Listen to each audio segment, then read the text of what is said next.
Hello, I'm Dr. Jane McCartney. I'm a chartered psychologist. I work in the UK and I'm absolutely fascinated by criminal behaviour. In this video of the Psychology of Crime series, I wanted to look at Phil Spector. I particularly wanted to look at the murder of Lana Clarkson itself, his court appearances, and actually going back a good few decades, I wanted to look about his behaviour towards I think she was his second wife, Ronnie Spector, and she wrote a book, so that's all well and truly out there for people to read. But before I start, if I could ask you to please like and subscribe, and feel free to leave some comments below. I do read them all, so thanks very much for that.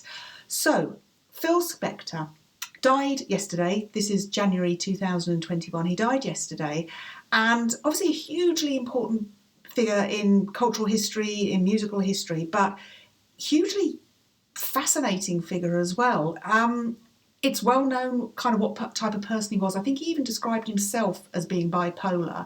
And if we think about bipolar, it's obviously those, what used to be called manic depression. So you'd have your ups, your mania, and your downs. And I've treated quite a few people over the years that have genuinely suffered from bipolar. There are quite a few people that like to think that they suffer from bipolar, but that's another story. But genuine bipolar sufferers, it's crushing. It's they're up there. They can survive on hours, tiny little hours of sleep over a 24-hour period, and the mind is racing all the time, and it's all the ideas. And there is a huge link historically between bipolar and creativity. If you think of Spike Milligan, if you think of Virginia Woolf, if you go all the way back to, I think Plato was even considered to have bipolar. There's lots of really influential, artistically, figures that have been influenced by their severe mental illness. Bipolar is a severe mental illness.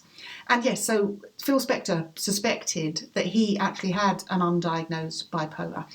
So let's have a think about, if we go back to when he was married to Ronnie Spector. Now, she's talked about the fact that he would keep her locked up, he would be abusive to her, he'd be paranoid. And these are all traits that are really typical of somebody of Phil Spector's character. So not only does he have the severe and enduring mental health issue of bipolar, but he's also got, added to that sense of paranoia, that sense of not understanding what it could be like from somebody else's point of view, controlling. If anything has gone wrong in his life, it's always somebody else's fault. And I'm going to get onto that a little bit later when we talk about Lana Clarkson. So this was somebody that has a huge kind of opinion of himself musically, but I'm not entirely sure he did privately, because obviously the hugely, turning point in his life was when he was 10 and his father committed suicide by shooting himself. I don't know the actual circumstances of whether it was that Phil found him or he was just told about this, but I don't know. But it obviously, as it would anybody, have an enormous effect on the rest of his life.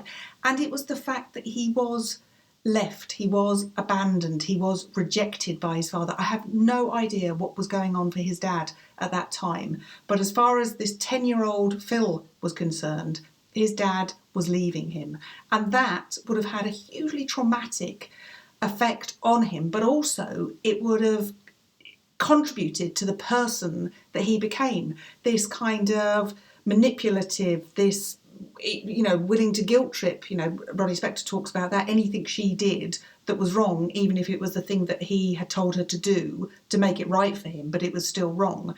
These are the type of characteristics that just want to control. They have to have the control over their life, because the hugely, enormously important thing in their life, such as their dad staying around, he couldn't control that. Now, his dad died via suicide, but you have similar situations where people's parents have died through illness.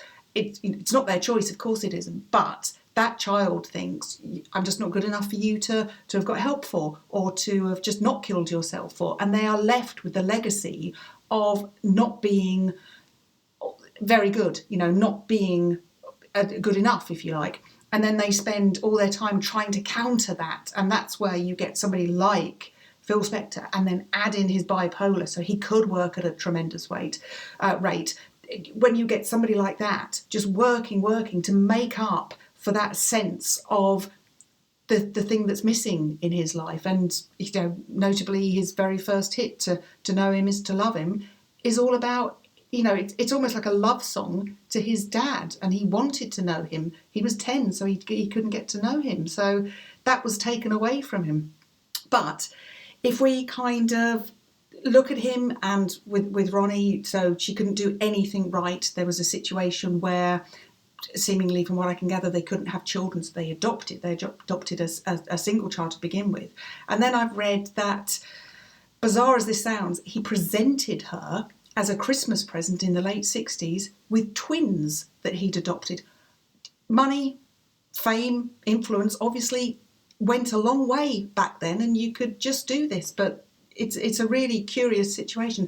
But again, he's kind of trying to control, he's trying to surround himself potentially with nearer people to himself, because he would seek admiration and validation, and he would be seeking that just complete puff of his ego all the time, his fragile ego that's just kind of slightly held together after what had happened with his father, and also his character himself, and being in the media and the music business, and it's only ever so slightly held together, and it would only take one tiny little thing for it to completely deflate. And that tiny little thing might be that Ronnie gave him the wrong type of breakfast, or at the wrong time, or anything. It doesn't matter. It only takes a tiny little thing for these hugely controlling, and as he was powerful, he's only a tiny little guy of stature, but influentially he was powerful, and it only takes a tiny thing, and that's it.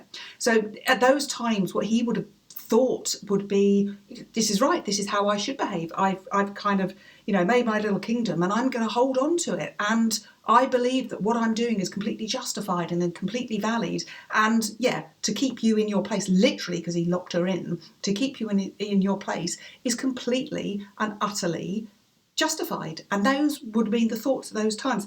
Now, let's go on to the actual murder of Lana Clarkson. From what I can gather, they'd known each other for hours, hardly any time at all, and she'd agreed to go back to his place. What went on? Not entirely sure, but she ended up dying, with a gun. And the details are out there. I'll let you look for them yourself. But again, at his court, it was somebody else's fault. The gun went off by accident. She was mucking around with it. It was nothing to do with him. And he would have truly believed that. Whether he actually fired the trigger, I don't know. I don't know the court proceedings. I'm not entirely sure. When we had it reported over in the UK about what was going on in the court, it was basically all about what kind of bizarre wig he was wearing that particular day, rather than the actual trial itself, apart from when he was found guilty and then incarcerated. That kind of became the news. But it was just this kind of odd man turning up. But his whole defence would have been, it was her fault. It was nothing to do with me. It was her fault. Yeah, there was a gun there, but we were playing. It was mucking around. It wasn't anything to do with me. And he would absolutely believe that, because that's the type of person that he kind of was. He was used to manipulating people. He was used to manipulating the system, and he was used to kind of getting away with it as well. And because he was just such a lionised person in the music industry, he worked with just anybody that was anybody for many years. So he had a certain stature that he was able to use and cash in at this time, apart from he was held accountable. So when he was in court, what kind of thoughts would have been going through his mind then? He would have been thinking things like, well, okay, I've got to do it this time. I got away with, whatever it was with Ronnie all those years ago. My lack of empathy, my lack of support to her, but it was justified, remember? And I got away with it, but this time, okay, there's a dead body. I've got to kind of turn up in court. But I think he probably believed that he was going to get away with it again. He was going to be able to be Phil Spector, because he's entitled to kind of have this, not entitled to have this moment in court, but he's entitled to get away with what he's got away with, and that sense of kind of superiority that would have come through it. And he probably was quite dismissive. He may have played the game and said the right words within the court, because he probably had a very good counsel, but he would have been very dismissive of the whole court situation, because remember, he was Phil Spector, and the world of music, though it had well and truly moved on after him, it owed him big as far as he was concerned, and this was him cashing it in. And those were probably the types of thought he had going on there. When he was actually jailed, it's interesting that I've seen some of his mugshots when he's not allowed to wear any of his wigs, and he's completely bald. Well, he's got hair around the side, but he's completely bald. But he's smiling in them. And what he was kind of thinking then, I think he was still believing, look, I'm this major celebrity, I'm Phil Spector. And in a kind of bizarre way, does he remind you of somebody? You know, old Joe, Lion King, not Lion King, what's his name? Tiger King Joe. I can't remember his name, but the guy that's in prison at the moment, the whole thing about, you know, having the Carol Baskin, having her the hitman. Phil Spector kind of reminds me of him a little bit, and I think that the courts around the world, the jails around the world, are probably full of the likes of Joe, Tiger Joe, and Phil Spectors, that they don't genuinely believe. And I think there's a fantasy going on as well, that at any moment I'll be pardoned and I'll be let out, and that's what they are kind of believing. Would he be let out under Mr. Trump's, you know, rash of pardons that are going on at the moment? Who knows? It's interesting to know, and well, we won't ever know, because of course he's died. So those are my thoughts about some of the thoughts about Phil Spector. Thanks ever so much for watching. I'll be along with another Psychology of Crime video. If you'd like a little bit more detail about true crime, I do a podcast called Why Killers Kill, which is on all the usual podcast platforms. I'll put a link to it below. And in the meantime, if I could remind you please to like and to subscribe, and if I could leave you with a question, which is, just tell me what your thoughts were about Phil Spector. Do you think his legacy as a musician is bigger than his legacy as a murderer? I'd be interested to know. So until next time, thanks ever so much again, and bye.